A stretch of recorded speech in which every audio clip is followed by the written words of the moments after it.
We've all been there. You know there's a task that you need to get done. You know you could have woken up early and gone to the gym, or read a book, or meditated. And then consistently, you keep procrastinating. Why? In this video, I'm going to cover the 9 reasons that people procrastinate and the 9 solutions that are proven to work to help you overcome them. The first one is you start your day by setting yourself up for failure and not success. Find the best way to start your day. For me, the first thing I do is fold my bed, meditate, and press play on my audiobook. So while I'm brushing my teeth and I'm looking in the mirror, I've created at least 2 minutes in my day, as soon as I've got started, to start how I mean to go on. So I'm not waiting till 2, 3, 4, 5, 6, 7 o'clock to salvage my day. The second reason, you set yourself up to fail by not having a plan. Before you go to bed at night, the most important thing you can do is to have a plan. What are you doing tomorrow when you wake up? By not having a plan, what happens? You walk haphazardly into the day, and immediately you're distracted. You become an effect of the world rather than the cause of your world. And there's all kinds of random factors that will affect you.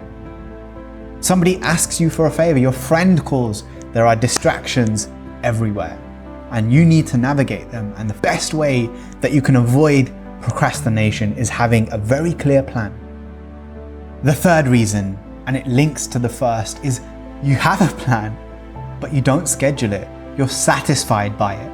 You write your plan down and you're satisfied. You feel like you've already won, but you haven't decided where in your day, where in the white space of your calendar you're going to get that done. You don't think through, how long is this going to take? And not only do you underestimate how long it's going to take, you don't commit. When you have the clarity of when it's going to happen, how it's going to happen, and why it's important to you, it's going to get done. But by leaving something to chance, by having some wriggle room, you're making it more likely that you're going to procrastinate. Leave no stone unturned, make it very clear. So all you have to do is step into your running shoes, open the door, and go for the 2-mile run that you know you want to do. The fourth one is you don't put yourself in productive environments. Be real. Are you going to get your book written? Are you going to get the assignment done by sitting in your pajamas again and working from home, or working from somewhere where it's comfortable? Or are you going to be more productive if you go to the writers group, you sit with other people to write the next chapter of your blog or your book? What is the most productive environment around you? Who are the productive people that you know, that you can expose yourself to, so that you get what you need to done? Number 5, distracting technology, distracting people and places. What I mean by this is, there have been so many times where I love my family, but they are the biggest distractions sometimes. I'm sitting on my laptop, I have my headphones on, I'm focusing on something, but there's a funny video they want me to watch. There's a random question that really I don't need to answer right now. And so what happens? My attention is drawn here, and it takes another 20 minutes sometimes for me to get back into my flow. And the fault really, it wasn't my family, it was me. I know what I could do. I know I could go to the coffee shop down the road, or just to the bus stop, or sit in the car, or the cafe in my local gym. Number 6 is you have an avoidance for a particular type of task. What I noticed was when I was talking to my friends about this task, it's time to do that long company return. What am I doing? I'm creating this narrative that there are some tasks that I like doing and some tasks that are long. But when I dissect that, What does it really mean? What if I just made it a really simple thing? What if I understood that really I'm doing a 2-hour task that requires a couple of hours, a bit of focus, and it's done? It's not the task that is the problem. It's the way that I mentally set myself up to avoid it, and thereby creating more inertia, more challenges to getting things done.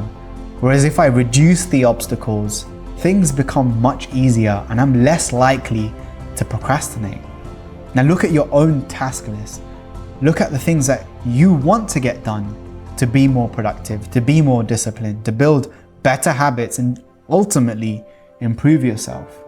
What are some things that are kind of boring but need to get done that you just put off with this excuse that it's long, I can't be bothered? And instead, what if you just focused on the solution? Well, what would make it easier? How long does it really take? And is it really as bad as you're making out? Number 7 is the demon of perfectionism. When it comes to making videos, when it comes to writing a funding application, when it comes to sending a message to the people I care about, there's so many times where perfectionism has got in the way. And I constantly remind myself, done is better than none. Complete is better than perfect. So take a look at the things you want to achieve, from the big goals right down to the tiny tasks. Where does perfectionism get in your way? And what if you stopped trying to be perfect and you started being consistent? You started focusing on ticking the checkbox, completing tasks, rather than trying to make them too perfect. Because at the end of the day, doing things to 70% but consistently and completely is better than 100% some of the time. Number 8, you don't see the point. You don't see the point in that task because somebody else has set it for you. Well, it's just what you've always done. Take a look at the task.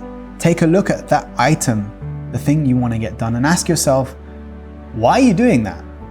What's in it for you? And if it's something that isn't appealing straight away, the reason that you come up with, look deeper. Why am I avoiding this task that my colleague has set for me?